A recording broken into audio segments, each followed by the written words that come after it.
when you're unfolding this curiosity with people, Yeah.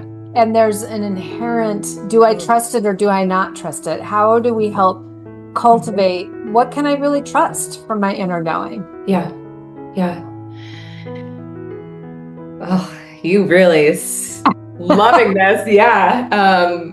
It's such a beautiful question. And for everybody, it's going to be different. For everybody, there's going to be this way that we learn growing up, what I can trust and what I can't trust. And culture, gender, age, race, like just when you were born, lived experience, what your parents did, right? All of these things, we call this sites of shaping, sites of change, and one of the lineages of somatics that I'm trained in, the Strozzi lineage of somatics. So we do look at all of these different pieces. What I find is been most helpful for the people that I work with, specifically related to trust, is welcome to the Mindfulness in Motion podcast, the podcast that explores recreational activities infused with mindfulness so we can move beyond simply existing and begin living with greater joy, curiosity, and freedom.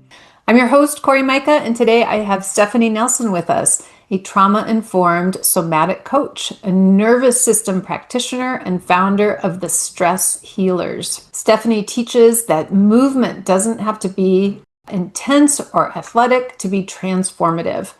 Sometimes healing begins with something as simple as noticing your breath, feeling your feet on the ground, stretching with awareness, or allowing your body to move out of survival mode and into safety. Today, we'll explore how everyday embodied movements can help us build confidence, reduce chronic stress, reconnect with ourselves. So let's dive in. Stephanie, welcome. Thank you for being here. my pleasure. So excited for this conversation. Nice.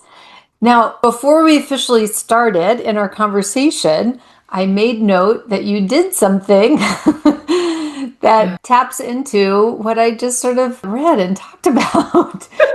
You want to share what that was? Yeah, you asked a question, and I took a moment to come back to myself, took a breath, checked my inner knowing instead of just moving from autopilot. And I really feel like that is the foundation of so much of this work is that we stop living on autopilot. We stop just going through the motions and we remember to check back in with ourselves over and over and over again so we can move from a centered place of alignment and purpose rather from urgency. Nice. Now, when you do this, is this something that you've just started doing and like, yes, I need to tune into my inner knowing? Or did you need like a sense of building up to trusting your inner knowing or being able to find out like, I have an inner knowing? And was that any of your questions of your process or how you work with people? Corey, I love it. You're starting off with such great questions. I did not always know that I had an inner knowing. That was not a conversation that was normal when I was growing up. I feel like that really began in my yogic journey. So in 2016, 10 years ago now, my goodness, I started training in yoga. And then shortly thereafter, I went traveling the world and I was teaching yoga at various different locations in South America and Europe, a little bit of Africa. And during that period is when I feel like I really started to go, oh, there's something deeper. Like there's another voice that I can attend to rather than the noise that comes from the shoulds of the external world. Mm-hmm. Yeah, I ask that question because I see a lot of times when clients come to me, they're thinking, I'm going to be the expert. Because, of course, I do, of course, and you do. We have a certain amount of expertise in our fields. But the key piece is to help people understand their own expertise. Yeah, but there's Exactly. a lot of resistance in that. Yeah. And I feel like for so many people, it's just not practiced. Mm-hmm. It's not practiced. And we live in such a culture that emphasizes that parents, caregivers, teachers, these external authority figures, government, know better than we do. And I think that's by design, Mm-hmm. right? It benefits people for us to just willingly give away our power and our decision making and our authenticity and aliveness to other people. And so I think it's conditioned for us to just default to, well, somebody else, like somebody Mm-hmm. else has the answers. I'm going to go look in this book. I'm going to go look in this textbook, right? I'm going to look to other people. And it's just not practiced for us to tune in, especially because we're so busy that, it can feel like a lot of time, energy, and effort to take more time to tune in. But as you saw in our brief conversation before we started our conversation, is it took 8 seconds, 10 seconds. Right. So it's not as lengthy and time intensive. And that's one of the things that I think is so important for people is that we do meet the people that we're working with to keep reminding them of their inner knowing and to also offer them the practices that take 3, 4, 5 minutes rather than, oh, well, you need an hour. You need to meditate for an hour every day to start. Mm. And you're like, no way, Jose. Like, who's got time for that? Yes, Not a exactly. great place to start, right? So making the entry super accessible is something that I'm really, really passionate about. And that's actually why the membership that I offer, the entry place into my world, the practices are 5 to 10 minutes for that very reason. Very good. Yeah. Well, and that goes why, like, even this podcast, why I call it mindfulness in motion, because it's how do we bring it in 5, 10 second places, maybe a minute, maybe in the motion of our lives, right? Yes. Yeah. Because it is good to, I won't say that meditating for a long time or having a long practice doesn't have a place of benefit, but we have lives that we need to know how to integrate this into our everyday lives. Yeah, and move it forward. All right, I have two areas of curiosity. One is about that you have history and an understanding of ADHD, but I'm also curious about when you look back at your story of when you started your yoga journey, let's say, Mhm. and you had to, you traveled, and this is when you really sort of said, oh, there's this deeper knowing, this deeper voice. But when you look back at, like, there was some reason why you made a decision to even start on that journey. There was Yeah. something that cued you in, and maybe at that time you weren't able to name it as inner knowing, but do you have a sense of that now, or Mhm. do you really think it was something Yeah. external and pragmatic? I don't know. Yeah. And I feel like that's so true for so many of people. Like we start in this personal growth and healing work because something in our life, we've kind of hit a rock bottom. Like we literally just can't keep going in the direction that we're going because it's too painful. Mm. And that was the case for me. I was diagnosed with arthritis, bursitis, and tendonitis in both of my hips, where they were so inflamed so often that I couldn't walk upstairs. So I could not lift my hips to put my foot on the next stair. I'm 12 years old. Mm. My bedroom's Mm. upstairs. Like, And 12-year-old bodies are not supposed to do that. I mean, in general, we exactly. think of them. Yeah. Exactly. And I mean, arthritis is, right, such a vague thing, but it wasn't a mechanical issue because I'm only 12 years old. There's not this mechanical wear and tear that you could Mm. reason for an 80-year-old. It's like, you've really been using your hips all these years. No. And I remember sitting at the bottom of the stairs so often crying out of physical pain, but also crying out of that emotional pain of like, my body is failing me. Like this, I want to try out for soccer. I want to be able to run around and to play and not feel just this gripping tightness and have to sit on the sidelines of my life. So that started much younger than the yoga journey, but really that deep inner knowing came out when I started spending so much more time introspecting, Mm.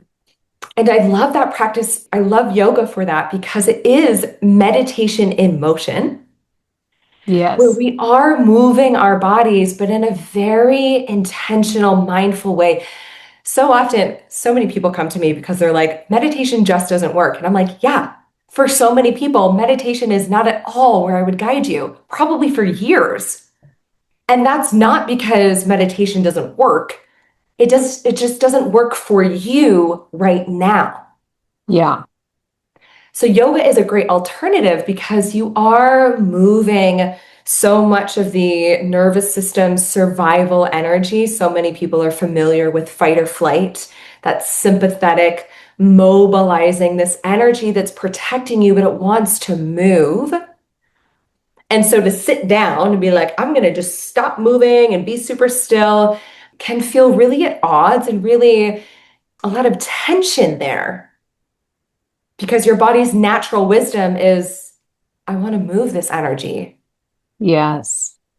So Yeah. yoga is a great practice for that. And so in that, I was practicing, but then also training in it, you just dive in so much deeper. That was the piece of, oh, I think there is more here. And then traveling, where you're exposed to so many different cultural nuances and ways of being in the world that really juxtaposes against what you envision as like the only way to live because you're exposed to so many other things, especially when you're backpacking and you're not just seeing the hotels that are really westernized, but you're diving deeper into the local cultures, or you're building relationships with people who live in the country, or building relationships with people who are from other countries who are also, spending 6 months in Central America.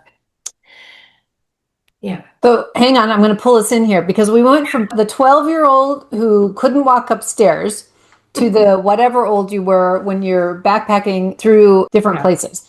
So something had to happen in between those two things to unlock you from, you Mm. had a sense as a 12-year-old to start an introspective journey. Hmm. So when we think about our lives in general for our listeners, it's thinking about using these times of pain Hmm. that we can resist and push away, or choose to be a little curious and introspective, or maybe sometimes it just chooses us because you literally are sitting at the bottom of a stair and you have to tune in to be able to figure out how to get yourself up the stairs. What happened in that introspective time Yeah. that kind of bridged the gap between, yeah, there's a big missing piece there. Yeah. I feel like at the age of 12, it wasn't so much of an introspective journey as it was a more, the word that's coming up, it's probably not the right word, is superficial healing journey, where it's food, nutrition, right? Exercise. I was doing a lot of physical therapy, more like that physical rehab, which was body healing. Mm-hmm. Super important for nervous system and stress healing is, are the basic needs of my body being met? So that felt like that piece was like, I'm reading ingredient labels. I'm just starting to get more aware of how my environment is interacting with my physical body. Mm-hmm. And then along the way, I was also diagnosed with ADHD and a generalized anxiety disorder and gut issues. And so all of these other diagnoses are starting to come into the picture. But it was still very body based. And that's why it's so interesting when people say, somatics is body based. And it's like, well, yes. And it's not that superficial, mechanical, purely physical body. It's the body in the way of this beautifully complex and rich and interdependent and dynamic and intelligent physical body, emotional body, mental body, spiritual body is how I see somatics. So the 12-year-old me was healing through food. And this is actually when I started at yoga and Pilates and physical therapy, rehab, right? Things like that. And then at 26, I was bringing in that more listening into my inner wisdom, my inner knowing, rather than, again, looking outwards to the experts on food and nutrition and, physical therapy and things like that. So what I love hearing about this, especially with the age journey on it too, is there is a certain amount of using an expert, using an outside voice to start getting us, let's just say, moving and moving in a direction. But you had a lot of different modalities that were coming in there. And for it to actually integrate into your adult life, right? Adulting then is using a sense of intelligence to see what is working and what isn't working. Yeah. Yeah. So for our listeners, when we have an area that we're curious into, it's not like we have to know all the answers on how to do the things. You do go to an expert to kind of get you started, Yeah. but it makes a huge difference between staying in, I'm going to a PT and just executing exercises versus I'm executing exercises with a tuned in curiosity of how is this changing and affecting me? What do I notice and feel in my body? What is that inner knowing saying, yeah, this is the right direction? Or, oh my gosh, this is something is wrong here. Because the PT only is really making a guess. As scientific as they are, they're making a guess. This kind Right. of worked for somebody else. It kind of might work for you. Yeah. But how Yes. do we know what really works for you? That's where that tuning in part, that's the difference to me of what it means for somatic healing or mindfulness and motion. And that is so spot on, Corey. That is exactly the way that you're describing this, like tuning in and checking in. Does it work for me? How is my body receiving this? How is it working for me? Where does it feel helpful? How does it feel helpful? Does it not feel helpful? Like all of those pieces, that is somatics. It's Mm-hmm. creating a new dialogue with the body. Again, not just physical body, but the physical body, very important to the conversation.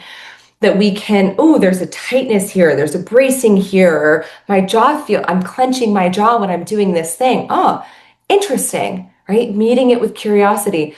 What is this informing you of? Or what do you feel like this sensation that you're noticing, if it could speak, what would it say? So building this relationship, building this dialogue, meeting it with curiosity, and as you named earlier, that the people that we choose to work with, yes, can offer us things because they do have some level of expertise, whether that is, science-based and research articles or other, past clients or other people that they're working with. But at the end of the day, it's you, the listener. It was me, right? It was you, Corey, in your own healing journey that knows what's true and right and helpful for you in this moment. Mm-hmm. And that's why I have it as the stress healers. I get to teach people, have the honor and the privilege of teaching people how to be their own stress healer by, yeah, first beginning to tune in and listening to the wisdom within and trusting the wisdom within. And that's a practice. It's a practice. Yeah, I'm glad that you mentioned that word trust again. I was like, and now we come full circle to where we started this conversation. If I'm Yeah. tuning in, is what I'm tuning into trustworthy?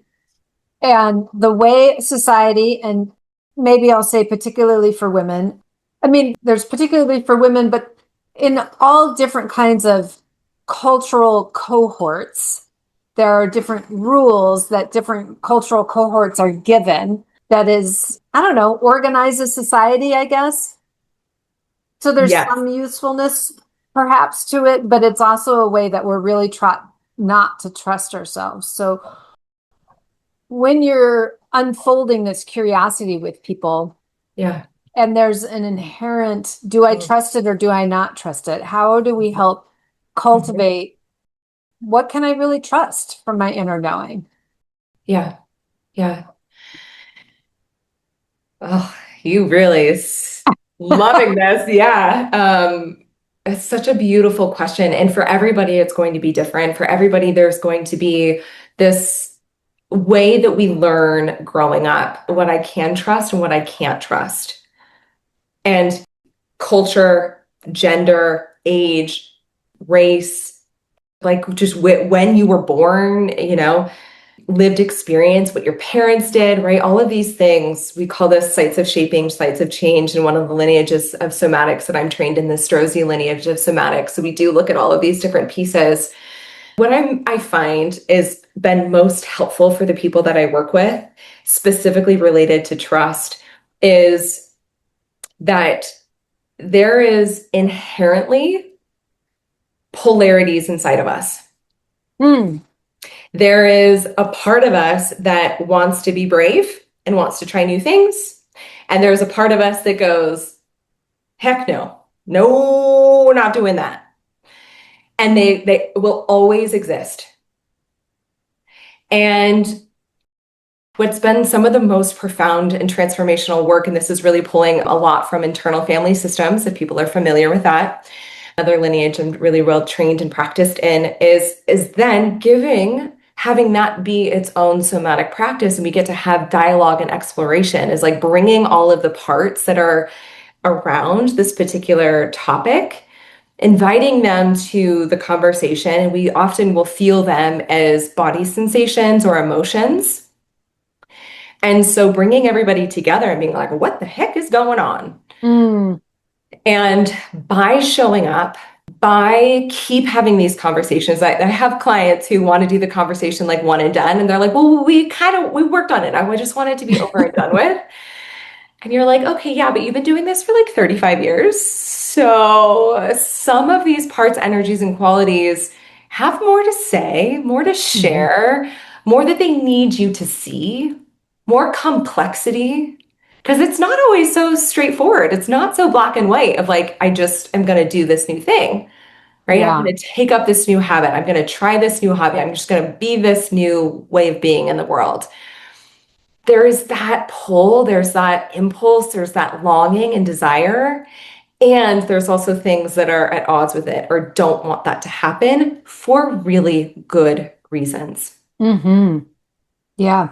I love that just even you naming the polarity in us is normal, right? So when we go from how do I trust myself to calming into, hang on, this is good and normal and natural that you have these polarities and that we have to experiment and get curious what they're offering us. Yeah. And that brings in a deeper sense of trust. So we're not like just ignoring this one or just Yes. pushing ourselves into that one, Yes. allowing for this balancing. Uh, Yes. I Yes. also really love that piece. I mean, it makes me think where of it's not a one and done. We can be in the same sort of zone. You know, before we got into this podcast, I was in the water with a client and who's done a lot of things. And we start with floating every single time. And it's like, oh, really? I mean, we've been working on quote unquote advanced skills. And why is my floating difficult today? Yeah, because there's all these different layers that go into it. And revisiting the same thing allows you to unfold it in a deeper way and literally provides a foundation for the next thing, foundation for swimming into the next thing, foundation for living into whatever particular area you're going into. Yes. Yeah. Yes. So beautiful, the naming of the layers, because it's so true. Is there, when we feel like we've moved through something and we return to it, we're like, oh, how cool. There's this new little glimmer being shown to me right now. And wow, that really opens up so much that I'm beginning to know myself a little bit deeper in that way. And the coming back to something over and over and over again builds trust also, Mm-hmm. right? Mm-hmm. So like if you were just gonna decide, oh, I'm gonna start going to the gym and you went once, yeah, you did it. You fulfilled the gym time and also very different engagement, involvement, level of trust for you to go back over and over and over and over again. The trust gets inherently built in the repetition of you returning to meet yourself, even if you think you're beyond that piece. Mm-hmm. Coming back to it is so important. And in the coming back and practicing this curiosity, self compassion, care, the courage that it takes to keep meeting yourself over and over and over again, you actually are rewiring or wiring new neural pathways in your ways of being. So we're doing so much building trust, creating new embodied pathways as we return to the same thing, quote unquote, maybe same thing Yeah, over and yeah. over and over again. Well, I use this example with folks all the time. People who are musicians, they do scales, right? Whatever, like they warm up with scale. I mean, very basic kinds of things. They start with something very basic and they go over it over and over again. Or there's a street. I mean, everybody has this, right? That there's a road that you go up and down over and over again to leave your house, perhaps to go anywhere. And you know how many times you drive up that down that street and suddenly you see something you hadn't seen before. It doesn't look new. So you're like, it's not new, but somehow I didn't even notice it. Yeah. Doesn't mean it was wrong before. You're just Yeah. ready to receive some new information. Yes. Yeah, Yeah. exactly. We couldn't possibly be receiving all because there's so much Hmm. nuance and color and texture and information that's around us all the time, externally, internally, in relationship. There's so many places of wisdom to come into. We couldn't possibly notice it in one go. Yeah. Absolutely. And that to me really is the joy of life. I think about as you name those things, the textures, the colors, the nuances. I mean, literally, this is how you walk the same path over and over again and you enjoy and bring more joy into your life without having to I don't have to go on a huge hike. I can just walk this walk and pay more attention and be Mhm. more present. And suddenly I have more joy right now. It's not a joy that you're chasing, it's a joy that can come up in the present time. I love that you're helping people with this. So, Stephanie, tell us how folks can find you, how they can work with you, bring in this somatic healing into their lives if they want to. Yeah, absolutely. So you can find me at The Stress Healers on Instagram at The Stress Healers or my website, thestressshealers.com. And the best place to get started is with Resourced because Resourced is how we support your nervous system to feel safe enough to connect to your inner knowing, to connect to your authenticity and aliveness in a way that you feel like you can make the changes in your desired direction. Because for the nervous system to change, the change can't feel like change. It's inherently at odds with what the nervous system wants. It wants safety and predictability and sameness. So, taking those steps so that we can begin to expand our world, expand our capacity to receive more of the joy and the peace and the contentment and the love that is already available. We just aren't quite paying attention to it yet. Nice. So I'll invite people to do what we did at the top of the Mm, conversation. Take a breath, feel yeah. into your body. Say, do I want a little bit more? And if you hear a yes, just know that's enough. You don't have, we have one little thing of going to the website and finding this place where you said resources. There's resource. Yeah. So you Mm, don't have to do it all. You don't have to be perfect. You don't have to know all the answers. Practice tuning in and trusting an inner knowing of, hmm, do I want more? Do I want to open up to more? And this mm, is how you can. Stephanie, thank you so much for being here today. This was a pleasure to talk to you and to bring that sense of trust and balance and inner knowing forward through movement and our minds. mm. All right. Thank you. Thank you.